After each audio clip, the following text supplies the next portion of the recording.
we look towards the Gibor, or the Torah, what we see is the biblical instruction, and it's interesting to see the way that God gives the commandments to Moses and then to Aaron. And literally, what we're looking at, if we're looking at, for instance, Rachel, or the Yhwh land that's unblemished, the same thing with Moses is essentially the idea of that leadership coming forth from the good shepherd. And so the idea is that it comes from this good shepherd and then is actually given to literally the ark.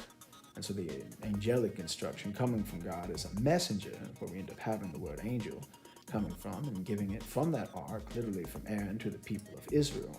And thus, it's actually interesting to see the meaning of Israel, one who has made his straight path, one who has a mighty prince who sees God. And coming from Jacob, literally from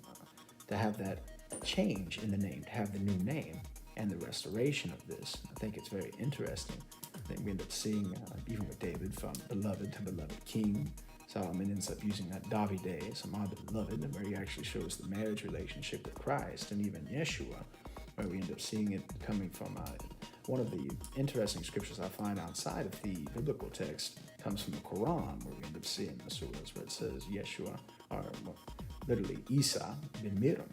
And so it's to say the son of Mary, the first time that we actually end up seeing it showing the birth of Christ and the divinity that's set forth, not born of man, but born of a woman, actually in the spirit of it. And so that we end up seeing, rather than having Joseph, we have the divinity of the Son of God.